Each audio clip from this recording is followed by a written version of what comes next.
여러분 오늘 사사기 5장 끝절까지 말씀을 심부름하겠습니다. 우리가 앞서 말했다시피 오전 예배에서는 순종하는 자와 결단하지 못하고 갈등과 고민만 하는 자들이 나눠졌는데, 우리가 어떤 삶을 살 것인가 오늘 결단하는 날이 되어야 되겠습니다. 오늘 말씀의 제목이 해가 힘있게 돋음 같다. 아주 좀 구체적인 비유를 들었어요. 주로 우리가 새해 때나 아니면 특별한 다짐을 할 때 일출을 보러 가잖아요.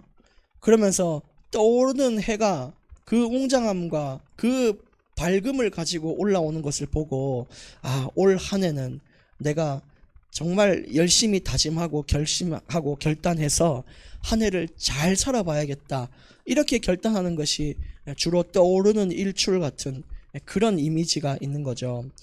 근데 우리가 만약에 하나님 앞에 나아가지 못하고 결단치 못하고 순종하지 못하면 그것은 일출의 인생이 아니라 일몰의 인생과 같다라는 거예요. 마치 저물어가는 해처럼 살 것이냐, 아니면은 해가 힘있게 돋음같이 그런 일출의 인생을 살 것이냐는 하나님 앞에 선 자와 그렇지 않은 자로 나눠진다는 거예요. 오늘 드보라의 노래를 계속해서 보겠습니다. 5장 17절 말씀에 길르앗은 이렇게 나와요. 그 다음에 또 17절 중간에 보면은 다는 이렇게 나오고, 또 끝에는 아셀은 이렇게 나와요. 이 17절에 언급된 이 지파들이 하나님 앞에 순종치 못하고 결단치 못하고 그저 자기의 배만 불린 채로 앉아 있는 자들이에요. 그래서 길르앗은 요단강 저쪽에 그냥 앉아 있고, 다는 해안 지역에 살거든요. 그래서 무역이 활성화되어 있는 지역이에요. 그래서 이 단지파가 배에 머물렀다, 이 말은 하나님이 원하시는 건 안 하고 돈만 벌었다, 이 말이에요. 무역만 계속하고 그냥 일만 계속하고.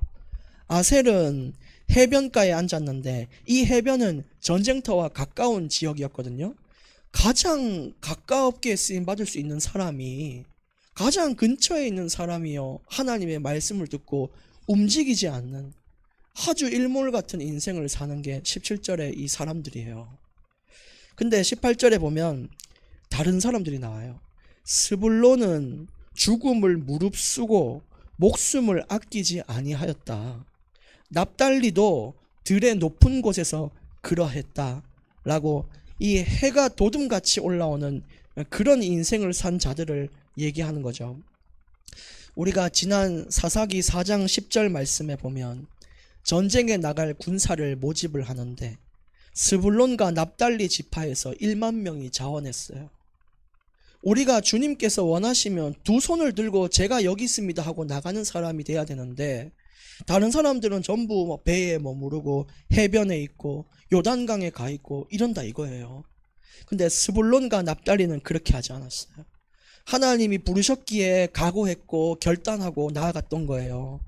19절에 왕들이 와서 싸울 때 가나안 왕들이 무기또 물가 다한악에서 싸웠으나 은을 탈취하지 못하였도다.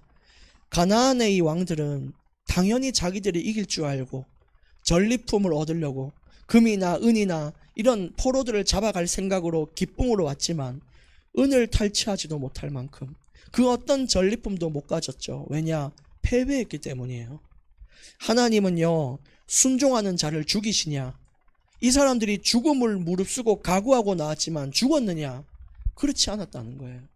오히려 하나님이 앞장서서 싸워서 이기시고 그 전리품을 나눠주신 분이 하나님이지, 우리는 각오만 하면 됩니다. 하나님이 앞장서서 싸우고 일하시고 인도하시는데 우리가 그 뒤를 따를 각오가 없으면 어떡해요? 앞에 서라고 한 것도 아니고 내가 갈 테니 뒤에 따라오라고 했는데 그것조차도 안 하면 되냔 말이에요. 안 되는 거죠. 20절에 하나님이 어떻게 일하셨냐?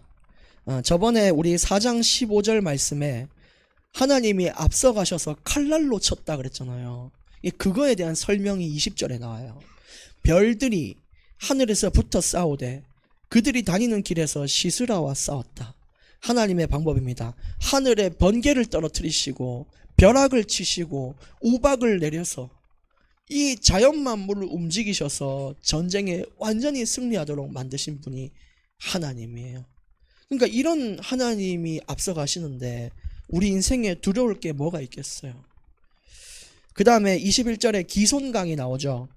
기손강에서 가나안 군사들을 모아서 싸울 준비를 했던 그 강이에요.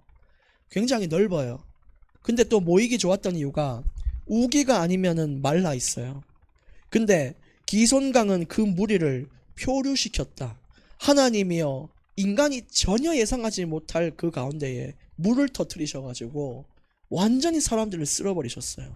거기에 번개를 떨어뜨리고 벼락을 내리시고 우박을 떨어뜨리시고, 그러니까 그 시스라 장군이 뭐라 돼 있냐, 꽁문이 빠지게 도망갔다고 이 사장이 나왔잖아요.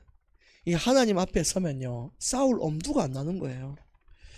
예, 그리고 이 기손강은 옛 강인데 내 영혼아 네가 힘 있는 자를 밟았다. 드보라가 자신에게 하는 고백이에요.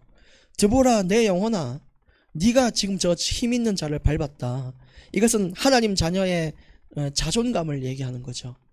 그래서 무슨 뜻이냐, 여러분 영혼이 잘 될 때 범사에 강건함을 얻듯이 하나님 앞에 순종한 자, 그런 자는 그 어떤 강한 문제가 앞에 있더라도 이기는 응답을 받아요.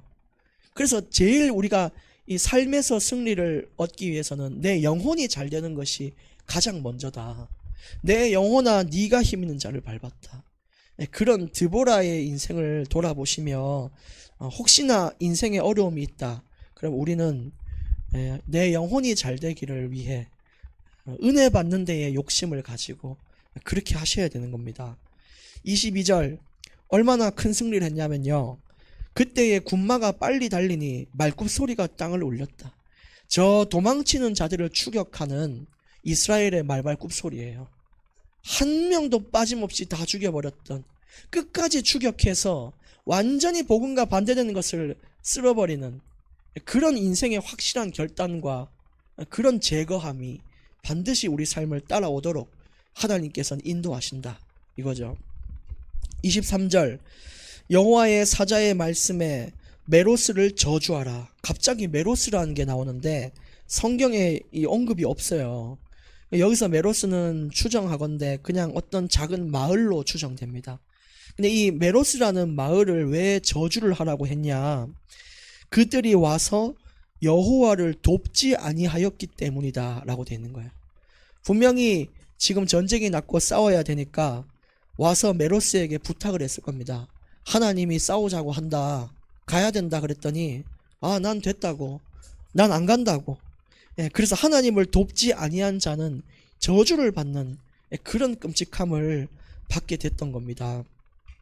24절 겐 사람 헤벨의 아내 야엘은, 야엘 아시죠? 들염소라고 불리는 그런 야엘인데 시스라 장군을 머리를 깨트려 죽인 여인이죠.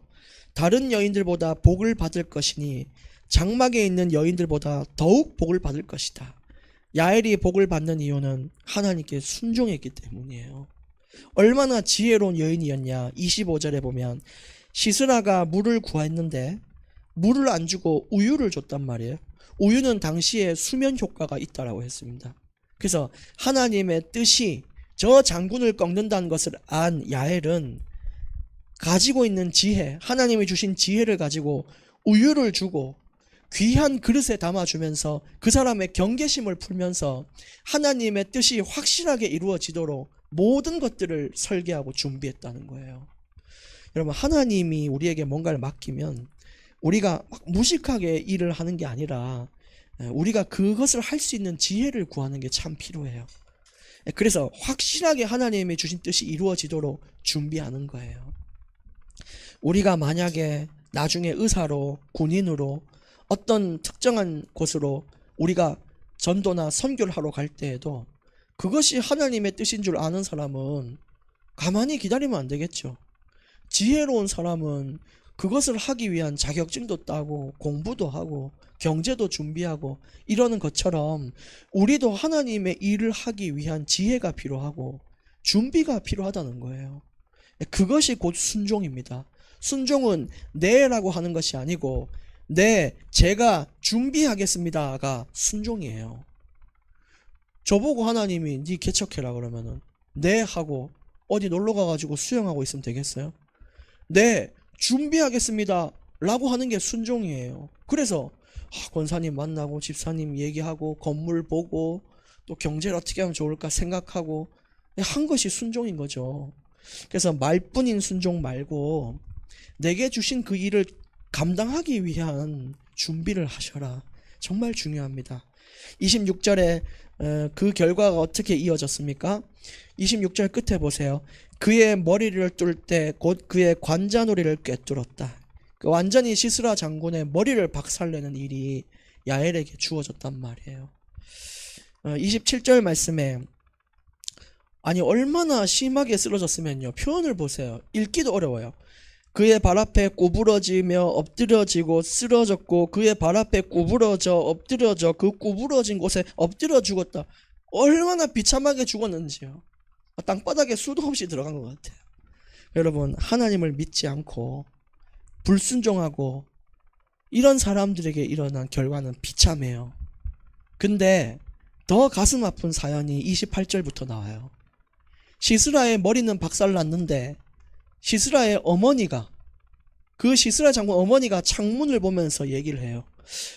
왜 우리 아들이 안 올까? 그 병거가 왜 이렇게 늦지? 왜 이렇게 걸음이 늦을까? 얘가 잘 오고 있는가? 있단 말이에요. 29절에 그의 지혜로운 시녀들이 대답했다는 거예요. 그도 스스로 대답하기를. 여기는 지금 지혜롭다라고 되어 있는데요. 하나님 외에 다른 것은 지혜가 아닙니다. 사람을 단순히 위로한다는 것이 지혜라고 하지만 그 지혜가요, 겪어 있는 이 상황을 바꿀 수는 없어요.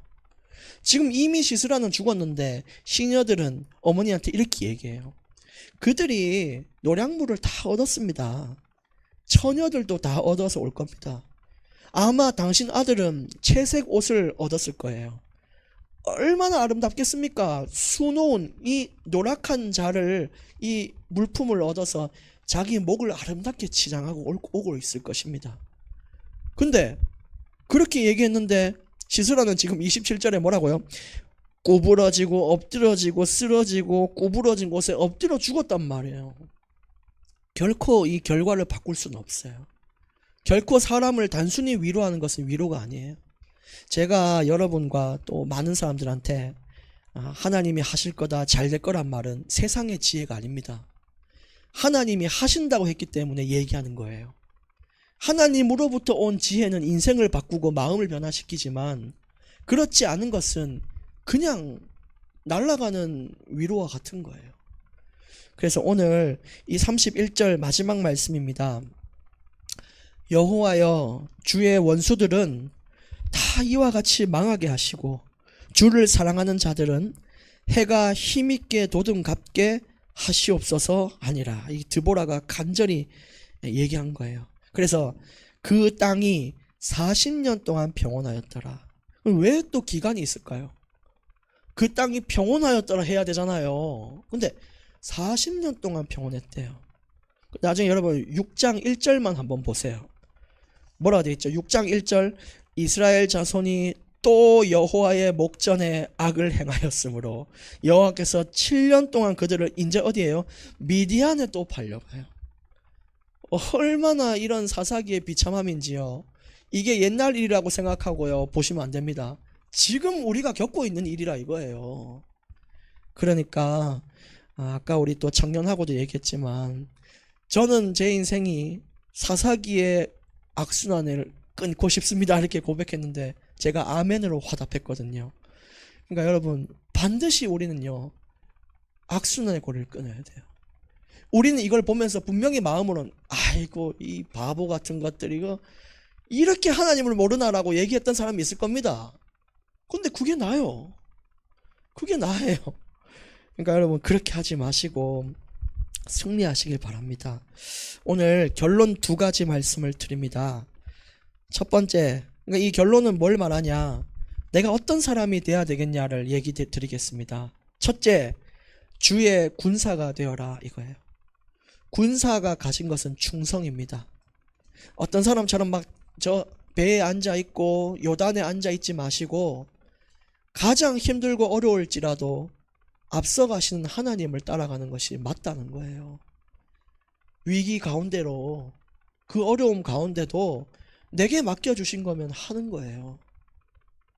진짜 그게 중요하고, 마지막 두 번째, 오늘 31절 말씀처럼 주를 사랑하는 자가 되자 이거예요. 주님을 진짜 사랑하는 자는 어떤 응답을 받는다고요? 해가 힘있게 돋음 같은 그런 응답이 인생 가운데 온다 이거예요. 주님을 사랑하는 게 뭡니까? 저는 그 기준을 명확하게 못 드려요. 왜냐? 교역자가 할 수 있는 거는 예배 잘 드리시고 찬양 잘 하시고 순종 잘 하시고 그렇게 하십시오가 정석이에요. 근데 제가 아까 하나님을 인격적으로 만나라고 한 것은 어떤 단어나 문장으로도 설명할 수 없는 하나님을 사랑하는 나의 방법이 나온다 이거예요. 내가 하나님을 사랑하는 방법이 있다니까요. 아, 이게 하나님을 사랑하는 건가 라고 생각이 들 때가 있다니까요. 그런 것들을 찾으셔야 됩니다. 그래서 오늘 사사기 5장 전체를 오전과 오후에 거쳐서 말씀 선포했습니다. 앞으로 6장 7장 가면 갈수록 많이 하나님께 얻어맞고 또 많이 배우고 또 가슴에 부딪혀오는 그 감동을 가지시고 주님의 공의로우심을 세상에 알려주시기를 바랍니다. 기도하겠습니다. 하나님 감사합니다. 오늘 사사기 5장 전체의 말씀을 가슴에 새겨서 정말로 이제 다시는 악순환의 고리를 반복치 않고 주님을 사랑하는 자로서 해가 힘있게 돋음 같은 그런 하나님 주시는 인생을 살게 하여 주시옵소서. 한 주간도 승리하게 하시고 하나님을 인격적으로 만나는 한 주 되게 하여 주옵소서. 예수님의 이름으로 기도드립니다. 아멘.